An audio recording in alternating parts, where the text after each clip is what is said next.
नमस्कार, the pillar के लिए मैं राजवीर सोलंकी। आज हम बात करेंगे उत्तर प्रदेश में 10 जो विधानसभा उपचुनाव होने वाले हैं उसमें से हम पहली जो विश्लेषण लेके आए हैं, समीकरण लेके आए हैं या कहीं गणित जो लेके आए हैं मीरापुर विधानसभा उपचुनाव का, जो जिला मुजफ्फरनगर में आती है, लेकिन लोकसभा क्षेत्र बिजनौर लगता है। और वहाँ के जो विधायक थे चंदन चौहान, जो तीसरी पीढ़ी हैं, वो आरएलडी से विधायक बने और लोकसभा में सांसद बन चुके हैं। विधानसभा खाली हो चुकी है, बिजनौर से सांसद बने, विधानसभा खाली हो चुकी है मीरापुर, तो विधानसभा उपचुनाव होना है। 10 का विश्लेषण एक एक करके करेंगे। पहला मीरापुर मुस्लिम बाहुल क्षेत्र है, पूरा बता दूं आपको मैं, किंतु वहाँ पर दलित, जाट और गुर्जरों का समीकरण बनता है तो अच्छों का समीकरण बिगड़ जाता है।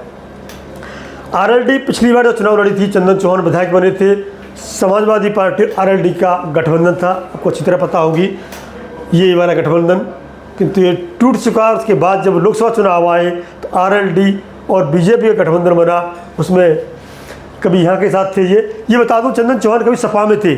चंदन चौहान के पिताजी आरएलडी से सांसद रहे, किंतु उनकी कुछ समय बाद में ये सपा में चले गए चंदन चौहान। जब पैक्ट हुआ समाजवादी पार्टी और आरएलडी का, तो ये विधानसभा आरएलडी के हिस्से में आ गई और आरएलडी की टिकट पर समाजवादी पार्टी के कैंडिडेट चंदन चौहान चुनाव लड़े थे। इनके पिताजी आरएलडी सांसद रहे, किंतु बाद में चले गए थे। तो समीकरण बदलते रहते हैं, कौन नेता कहाँ करवट बैठेगा, जनता के साथ चलता है। जहाँ जनता जाती है वहाँ नेता चला जाता है, तो यही कारण था।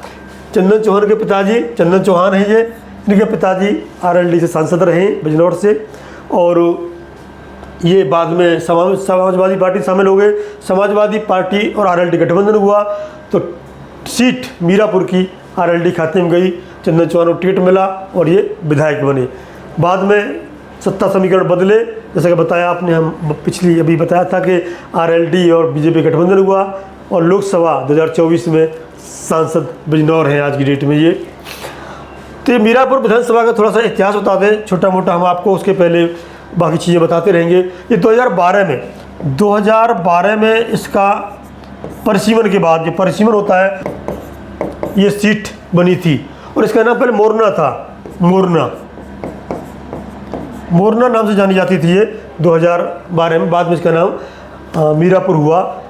और ये नक्शे से लग रहा होगा आपको, बता दूँ आपको, पुरकाजी और खतौली और आसपास का एरिया मिला करके ये मीरापुर सीट बनी है। लोकसभा क्षेत्रीय बिजनौर आता है और जिला मुजफ्फरनगर लगता है। और यूपी में बिल्कुल यहाँ पे उत्तर में है, ये गन्ने की बेल्ट है और बड़ा तराई का क्षेत्र है ये। यहाँ पे जो जाति समीकरण है उसकी हम बात करेंगे। उससे पहले 2017, 12 और 22 का जो गणित है उसको बता दें, फिर जातीय समीकरण बताएंगे किसका पलड़ा भारी है। 2016 का तो देखिए हमारे पास यहाँ पे है कि बीएसपी से जामिल अहमद कासमी जीते थे यहाँ पे बीएसपी से, और नंबर 2 पर आरएलडी रही थी, मिथिलेश पाल रहे थे नंबर 2 पर, 44,000 वोट मिले थे और 56,000 वोट प्राप्त करके बीएसपी नंबर 1 पर रही थी। ये विधानसभा की बात है 2012 की।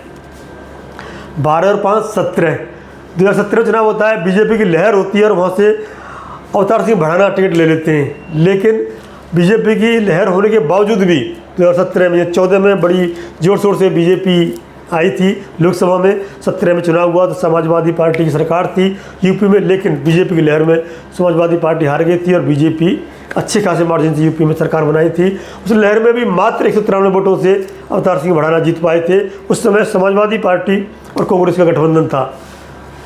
2012 की उतार है, 2012 की बीएसपी जीती, 2017 में बीजेपी जीती, लेकिन मात्र बहुत ही मतलब कम वोटों से, 193 वोटों से यहाँ पे बीजेपी जीत गई थी। अब बात करते हैं 2022 की।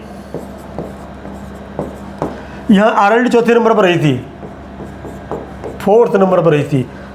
आरएलडी जीती, चंदन चौहान यहाँ पे विधायक बने और करीब चंदन चौहान को 1,07,000 वोट मिले थे और प्रशांत चौधरी को 80,000 करीब वोट मिले थे। तो अच्छा मार्जिन था प्रशांत चौधरी और चंदन चौहान के बीच में, या आरएलडी से विधायक बने। और 2024 में आरएलडी के चंदन चौहान एमपी बन जाने के कारण ये रिक्त हुआ, अब दोबारा चुनाव होना है इस पर। तो यहाँ पर कई कारण हैं, जाति समीकरण बड़े टिपिकल हैं, उनको देखते हुए सभी लोग अपना टिकट वितरण करेंगे। जाति समीकरण से पहले बता दूँ, यहाँ पर बीजेपी गठबंधन की बात करते हैं। पहले यहाँ पर देखिए आप, एनडीए गठबंधन, इंडिया गठबंधन, एएसपी चंद्रशेखर रावण और बीएसपी मायावती। तो ये 4 गठबंधन है, 2 गठबंधन है और 2 अपनी पार्टी हैं। एएसपी मतलब चंद्रशेखर आज़ाद जो रावण की अपनी पार्टी है, उन्होंने यहाँ से अपना कैंडिडेट नियुक्त कर दिया है, बीएसपी से टिकट मिलना है। और लोग कह रहे हैं कि इंडिया गठबंधन सपा पे जाएगा, कांग्रेस पे जाएगा। इसमें सपा कांग्रेस में चल रहा है अभी, ये सीट किस पर जाएगी। यहाँ बीजेपी प्लस आरएलडी, तो ये आरएलडी खाते में जा चुकी है यहाँ पे। आरएलडी से अभी कोई नाम उछल रहे, आया किसी का नाम नहीं है। जाति समीकरण के बाद आप बताएंगे किसको ये सीट मिलनी चाहिए, ये मैं हटा देता हूँ, थोड़ा आसानी रहेगी। जाति समीकरण की बात करेंगे यहाँ पे मीरापुर विधानसभा की। तो सबसे पहले बात करते हैं कि यहाँ पे कुल मतदाता कितने हैं। कुल मतदाता, उसी हिसाब से आप अंदाज़ा लगा सकते हैं कि किस तरह की यहाँ पे संरचना। 3,14,000 ये समीकरण जाता है यूपी में 3 लाख के आसपास का ही है, विधानसभा में 582 इतने वोटर हैं। बात करते हैं हम महिला वोटरों की। यहाँ महिला वोटर कितने हैं, पुरुष वोटर कितने हैं, उनकी हम बात करते हैं। तो महिला वोटरों की संख्या करीब 1,47,1,47,170 के आसपास है, करीब 617 सॉरी। और वहीं पुरुष वोटरों की बात करें 1,66,949 1,66,949 वोटर हैं। तो ये संख्या है। लेकिन हम जाति समीकरण देखें यहाँ, तो मुस्लिम मतदाता नंबर 1 पे हैं, जो संख्या है वहाँ पे 1,05,000 के करीब है, ऊपर नीचे हो सकती है, ये अनुमानित है, ये बता दूँ अनुमानित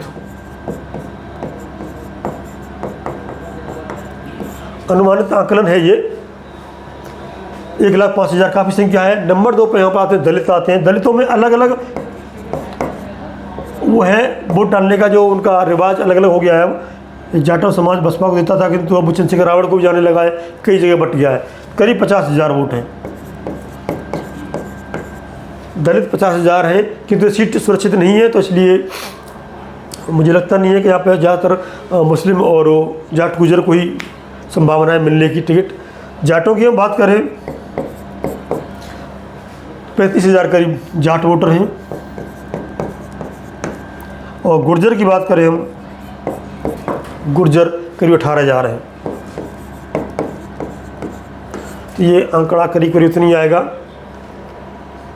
और थोड़ा बहुत ऊपर नीचे होता। बाकी अन्य भी हैं, अन्य संख्या में कम है।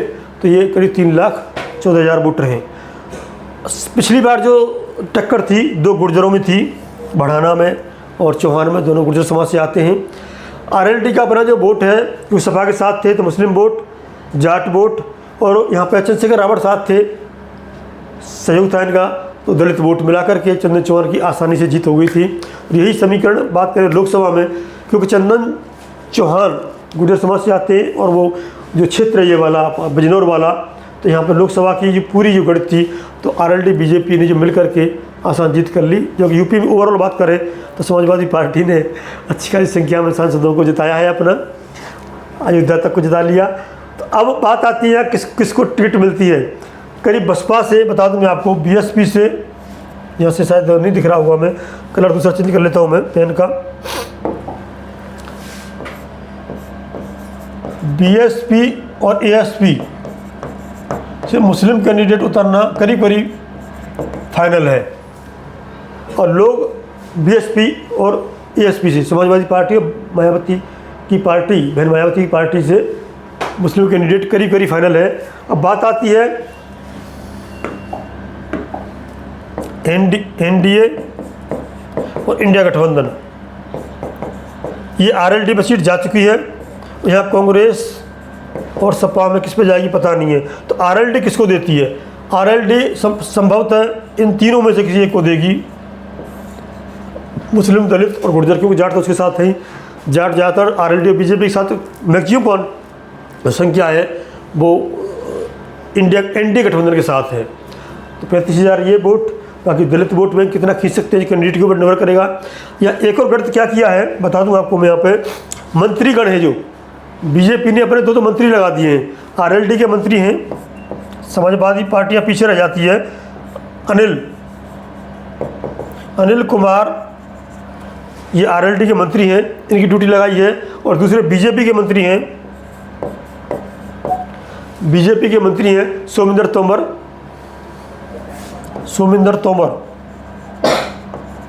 जो मेरठ के हैं, दक्षिण विधानसभा।